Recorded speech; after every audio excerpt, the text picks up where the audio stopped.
ദേശമുണർന്നാൽ ഒരു ഭവനത്തിൽ അഗ്നിമഴ പെയ്തിടും. പരിശുദ്ധാത്മാവേ കൃപ ചൊരിയണമേ, പരിശുദ്ധാത്മാവേ ശക്തി പകരണമേ. നെറ്റിയിൽ ഒരു കുരിശടയാളം വരച്ച് സ്വയം ഒന്ന് വിശുദ്ധീകരിക്കുക. എന്നിട്ട് 2 കരങ്ങൾ ഇങ്ങനെ യാചനാപൂർവം പരിശുദ്ധ അൾത്താരയിലേക്ക് നിവർത്തി പിടിച്ചേ. യാചനാപൂർവം.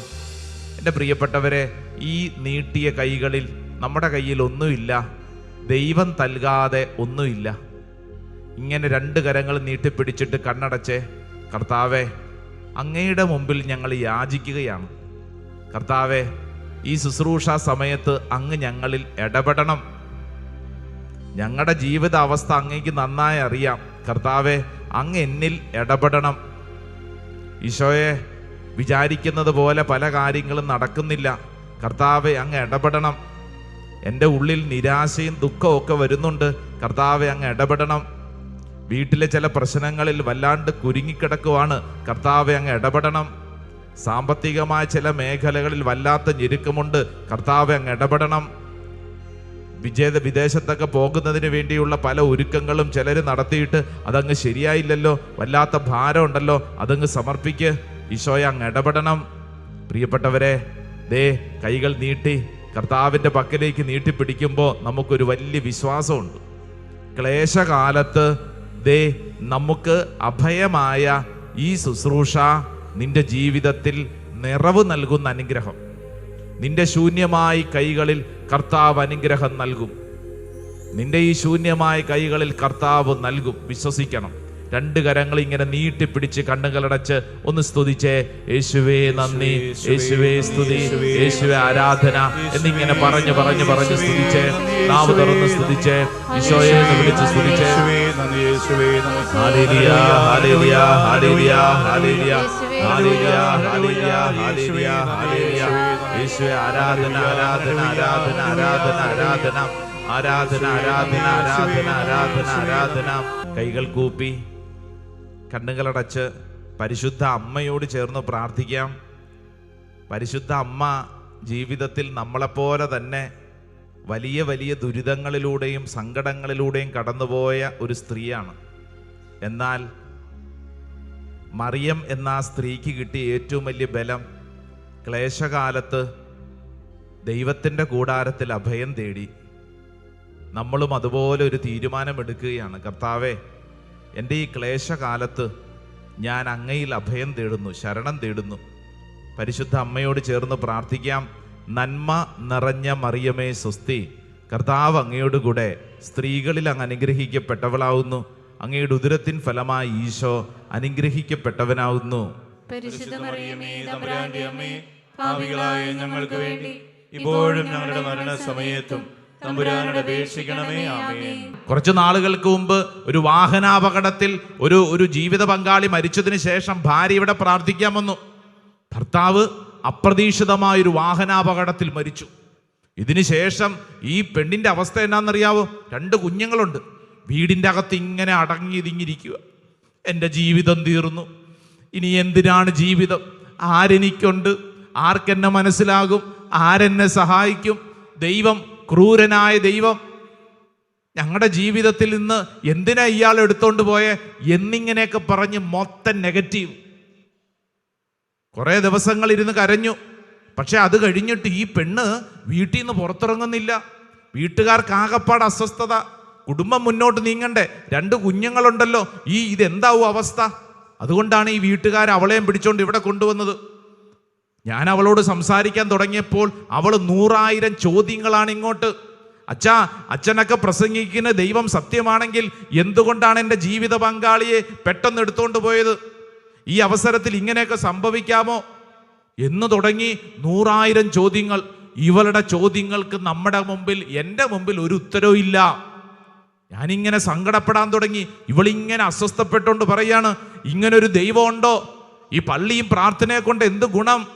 എന്നിട്ട് ഇവള് പറഞ്ഞു, അച്ഛാ, അച്ഛനറിയോ, ഞാൻ കുറേ നാളുകളായി ഉറങ്ങിയിട്ട് എൻ്റെ മുമ്പിൽ ഞാൻ കാണുന്ന ചിത്രം എൻ്റെ ഭർത്താവിൻ്റെ ശവപ്പെട്ടി കിടക്കുന്ന ചിത്രമാണ്. എനിക്ക് ഉറങ്ങാൻ പറ്റുന്നില്ല. എൻ്റെ ജീവിതം തീർന്നു, എൻ്റെ ജീവിതം തീർന്നു. ഞാൻ പറഞ്ഞു, കുഞ്ഞുങ്ങൾ, അവരുടെയും ജീവിതം മൊത്തം നെഗറ്റീവ്. പ്രിയപ്പെട്ടവരെ, ഈ നെഗറ്റീവ് പിടിച്ചുകൊണ്ടിരിക്കുന്ന ഈ പെണ്ണിനോട് ഞാൻ പറഞ്ഞു, നീ ഒരു കാര്യം ചെയ്യൂ. അവൾ പറഞ്ഞു, എന്നാ ചെയ്യണ്ടേ? ഞാൻ പറഞ്ഞു, നീ ഒരു താമസിച്ചുള്ള ധ്യാനത്തിൽ പങ്കെടുക്കണം. കാരണം ഇവളോട് നമ്മൾ 1 മണിക്കൂർ കൊണ്ടൊന്ന് ഇരുന്ന് പറഞ്ഞാൽ ശരിയാകത്തില്ല, മറിച്ച് വചനം ചെന്നാൽ ഉത്തരമുണ്ടാകുമെന്ന് എനിക്ക് നല്ല ബോധ്യമുണ്ട്. ഞാൻ പറഞ്ഞു, നീ ഒരു കാര്യം ചെയ്യ്, നമ്മുടെ ധ്യാന മന്ദിരത്തിലെ താമസിച്ചുള്ള ധ്യാനത്തിൽ നീ ഒന്ന് പങ്കെടുക്കണം. അവൾ പറഞ്ഞു, എനിക്ക് പങ്കെടുക്കാൻ പറ്റിയ മാനസികാവസ്ഥയൊന്നും അല്ല.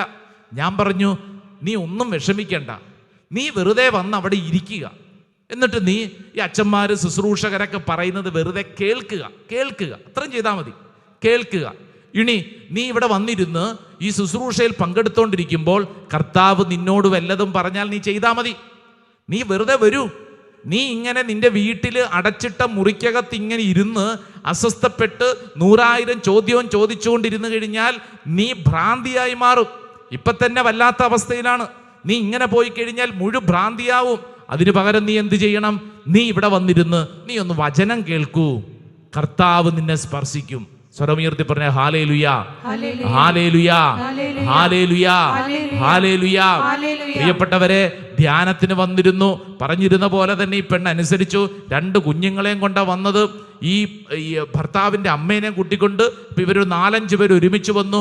ഞാൻ ഈ ധ്യാനത്തിൽ ഈ പെണ്ണിനെ പ്രത്യേകം ശ്രദ്ധിച്ചു. ഏറ്റവും പുറകിൽ ഇങ്ങനെ മരവിച്ച പോലെ ഇരിക്കും.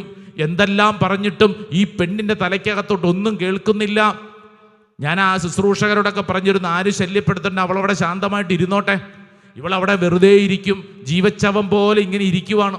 പ്രിയപ്പെട്ടവരെ, ശുശ്രൂഷ മുന്നോട്ട് നീങ്ങി 2-ാം ദിനത്തിലാണെന്ന് തോന്നുന്നു. ഒരു ശുശ്രൂഷകന്റെ വചന ശുശ്രൂഷ സമയത്ത് ഏശയ്യാ പ്രവാചകന്റെ പുസ്തകം 43-ാം അധ്യായം 1-ാം തിരുവചനം, ആ ശുശ്രൂഷകൻ ആ വചനം പറഞ്ഞ് ദൈവജനത്തിന് വേണ്ടി പ്രാർത്ഥിക്കുന്നു. അറിയോ ഏതാ വചനമെന്ന്? യെശയ്യായുടെ പ്രവചനം 43-ാം അധ്യായം 1-ാം തിരുവചനം. യാക്കോബേ നിന്നെ സൃഷ്ടിക്കുകയും ഇസ്രായേലെ നിന്നെ രൂപപ്പെടുത്തുകയും ചെയ്ത കർത്താവ് അരുളി ചെയ്യുന്നു, ഭയപ്പെടേണ്ട, ഞാൻ നിന്നെ രക്ഷിച്ചിരിക്കുന്നു, നിന്നെ പേര് ചൊല്ലി വിളിച്ചിരിക്കുന്നു, നീ എന്റേതാണ്. ഹല്ലേലൂയാ. പ്രിയപ്പെട്ടവരെ, ഈ ശുശ്രൂഷകൻ എന്നിട്ട് ഈ വചനം പറഞ്ഞിട്ട് ആ ദൈവജനത്തോട് പറഞ്ഞു, നിങ്ങളുടെ പേര് പറഞ്ഞ് യാക്കോബിന്റെ സ്ഥാനത്ത് ഇസ്രായേലിന്റെ സ്ഥാനത്ത് വായിക്കണം. എന്നെ കേൾക്കുന്നവരെ, ഇന്നത്തെ ദിവസത്തിൽ നിങ്ങൾക്കുള്ള ഹോംവർക്കാണ്. എന്താ ഹോംവർക്ക് എന്നറിയാവോ? യെശയ്യായുടെ പ്രവചനം 43-ാം അധ്യായം ആ 1-ാം വചനം, ഒരു കൊച്ചു വചനമാണ്.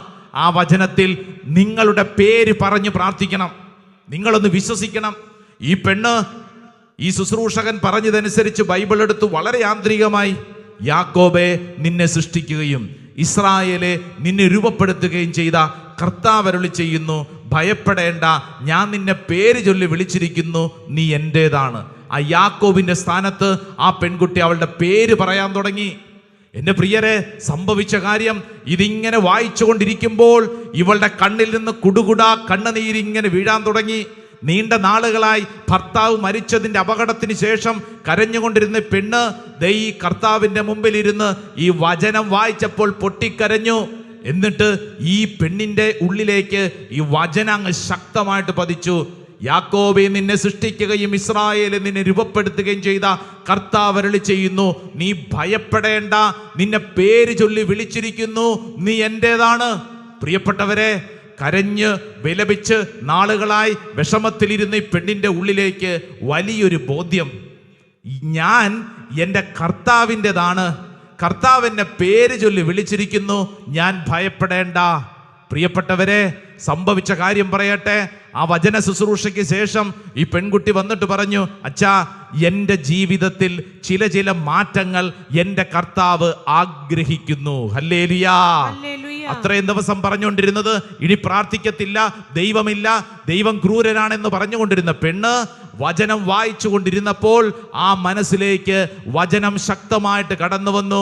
ആ പെണ്ണ് പറഞ്ഞു, ദേ എൻ്റെ ജീവിതത്തിൽ കർത്താവ് ചില കാര്യങ്ങൾ ആഗ്രഹിക്കുന്നു. എന്നോട് ചോദിച്ചു, അച്ഛാ, ഞാനിനി എന്നതാ ചെയ്യണ്ടേ? ഞാൻ പറഞ്ഞു കൊടുത്തൊരൊറ്റ കാര്യമുള്ളൂ, നിന്റെ ജീവിത പങ്കാളി സ്വർഗത്തിലുണ്ടെന്ന് നീ വിശ്വസിക്കണം. അവള് പറഞ്ഞു, അത് ഉറപ്പാച്ചാ, എൻ്റെ ജീവിത പങ്കാളി സ്വർഗത്തിലുണ്ട്. കാരണം 2 കൂടുമ്പോൾ കുമ്പസാരിച്ച് പ്രാർത്ഥിച്ചുകൊണ്ടിരുന്ന എൻ്റെ ജീവിത പങ്കാളിയാ. അത്രയും വിശുദ്ധമായ ജീവിതം. ഞാൻ പറഞ്ഞു സ്വർഗത്തിലുണ്ടെന്ന് വിശ്വസിക്കണം. സ്വർഗത്തിലുണ്ടെങ്കിൽ ആരുടെ കൂടെയാ? വിശുദ്ധരുടെ കൂടെയാണ്. അന്തോനിസ് പുണ്യവാളൻ, യൂദ തദേവുസ് എന്നിവരോടൊക്കെ പ്രാർത്ഥിക്കുന്നത് പോലെ തന്നെയാണ് നിന്റെ ഭർത്താവും. അതുകൊണ്ട് നീ എന്ത് ചെയ്യണം? നീ വിശ്വസിക്കണം, എൻ്റെ ഭർത്താവ് ദേ സ്വർഗത്തിലുണ്ട്. എന്നിട്ട് നീ എന്ത് ചെയ്യണം? സ്വർഗത്തിൽ എൻ്റെ ഭർത്താവിനെ അങ്ങ് ദൈവമേ അങ്ങ് എത്തിച്ചതിനോർത്തുകൊണ്ട് നന്ദി പറയുന്നു, സ്തുതിക്കുന്നു. എന്ന് മാത്രമല്ല, ഇങ്ങനെ നീ പ്രാർത്ഥിക്കുന്നതനുസരിച്ച് നിന്റെ വീട്ടിൽ, നിന്റെ വ്യക്തിപരമായ ജീവിതത്തിൽ സ്വർഗീയമായ ഇടപെടലുകൾ നീ അനുഭവിക്കാൻ തുടങ്ങും. ദൈവത്തെ സ്തുതിക്കണം, ദൈവത്തെ സ്തുതിക്കണം. സ്വന്തം ജീവിത പങ്കാളി സ്വർഗത്തിലുണ്ട് എന്ന് വിശ്വസിച്ചുകൊണ്ട് സ്തുതിക്കൂ. സ്തുതിക്കുന്നതനുസരിച്ച് നിന്റെ ജീവിതത്തിലെ പ്രശ്നങ്ങൾക്ക് ഉത്തരം കിട്ടും, സങ്കടങ്ങൾക്ക് അറുതി വരും. പ്രിയപ്പെട്ടവരെ, ഈ പെൺകുട്ടി അന്നത്തെ ദിവസം മുതൽ ശക്തമായിട്ട് ദൈവത്തെ സ്തുതിക്കാൻ തുടങ്ങി. സംഭവിച്ച ഓരോ അനുഭവങ്ങളെ ഓർത്തുകൊണ്ട് ദൈവത്തെ സ്തുതിക്കാൻ തുടങ്ങി. പിന്നീട് നടന്ന കാര്യങ്ങൾ അത്ഭുതകരമായ കാര്യമാണ്. ഇപ്പോൾ ആ പെൺകുട്ടിയാണ് ആ വീടിൻ്റെ കാര്യങ്ങളെല്ലാം നോക്കി നടത്തുന്നത്. ഒരു വരുമാന മാർഗം കർത്താവ് അവർക്ക് വേണ്ടി തുറന്നു. ആ പെൺകുട്ടി എല്ലാ ദിവസവും സ്വർഗീയമായി വലിയ അഭിഷേകത്തോടുകൂടെ സ്തുതിച്ച് പ്രാർത്ഥിച്ചാണ് ജീവിക്കുന്നത്. ഹല്ലേലൂയാ. ഞാൻ എന്തിനാ ഇതൊക്കെ പറയണമെന്നറിയോ? ദേ എന്നെ ഈ കേൾക്കുന്ന ഓരോരുത്തരും നിങ്ങൾ ചിന്തിച്ചോ, ഓരോ വ്യക്തിയുടെയും ഉള്ളിൽ അനേക കുറവുകളും പരാതികളും ദുഃഖങ്ങളും സങ്കടങ്ങളും ഉണ്ട്. നമ്മൾ ഇതിനെ നോക്കിക്കൊണ്ടിരുന്നു കഴിഞ്ഞാൽ ഓർക്കുന്തോറും നമ്മുടെ തലയ്ക്കകത്തോട്ട് ഈ ഭാരം ഇങ്ങനെ കയറി വരും. ഓർക്കുന്തോറും തലയ്ക്കകത്തോട്ട് ഈ ഭാരം കയറി വന്ന് നമ്മളെ ഡൗൺ ആക്കും. ഹല്ലേലൂയാ, ഹല്ലേലൂയാ, ഹല്ലേലൂയാ. കത്തോലിക്ക സഭയിലെ ശക്തമായ ഒരു സംരക്ഷണ പ്രാർത്ഥനയാണ് വിശുദ്ധ മിഖായേലിനോടുള്ള പ്രാർത്ഥന. ഈ പ്രാർത്ഥന അറിയാവുന്നവരൊന്ന് കൈപൊക്കിക്കേ. കുറേ പേർക്കറിയാം, കുറച്ച് പേർക്ക് അറിയത്തില്ല. അറിയാവുന്നവരും അറിയാൻ പാടില്ലാത്തവരും ചേർന്ന് ഉച്ചത്തിൽ ഇത് ചൊല്ലി പ്രാർത്ഥിക്കുന്നു. ഉച്ചത്തിൽ ഏറ്റു ചൊല്ലിക്കോണം. മുഖ്യദൂതനായ വിശുദ്ധ മിഖായേലേ, സ്വർഗീയ സൈന്യങ്ങളുടെ പ്രതാപവാനായ പ്രഭോ, ദുരാത്മാക്കളോടുള്ള യുദ്ധത്തിൽ ഞങ്ങളെ സഹായിക്കണമേ. ദൈവം സ്വന്തം ഛായയിൽ സൃഷ്ടിക്കുകയും വലിയ വില കൊടുത്ത് വീണ്ടെടുക്കുകയും ചെയ്ത മനുഷ്യരെ പിശാചിന്റെ ക്രൂരകരങ്ങളിൽ നിന്നും രക്ഷിക്കുവാൻ വരേണമേ. കർത്താവ് രക്ഷിച്ച ആത്മാക്കളെ സ്വർഗത്തിലേക്ക് കൂട്ടിക്കൊണ്ടു പോകുവാൻ നിയുക്തനായിരിക്കുന്നത് അങ്ങ് തന്നെയാണല്ലോ. ആകയാൽ ഞങ്ങളുടെ പാദങ്ങളുടെ കീഴിൽ പിശാചിനെ അടിമപ്പെടുത്തുവാൻ സമാധാനദാതാവായ ദൈവത്തോട് പ്രാർത്ഥിക്കണമേ. സാത്താൻ ഒരിക്കലും മനുഷ്യരെ കീഴ്പ്പെടുത്തുകയോ തിരുസഭയെ ഉപദ്രവിക്കുകയോ ചെയ്യാതിരിക്കട്ടെ. കർത്താവിന്റെ കരുണ വേഗം ഞങ്ങളുടെ മേൽ ഉണ്ടാവുന്നതിനായി ഞങ്ങളുടെ യാചനകൾ അത്യുന്നതന്റെ മുമ്പിൽ സമർപ്പിക്കണമേ. ദുഷ്ടജന്തുവും പഴയ സർപ്പവുമായ സാത്താനെയും അവന്റെ കൂട്ടുകാരെയും പിടിച്ചു കെട്ടി പാതാളത്തിൽ തള്ളി താഴ്ത്തണമേ. അവൻ ഒരിക്കലും ഞങ്ങളെ വഴിതെറ്റിക്കാതിരിക്കട്ടെ.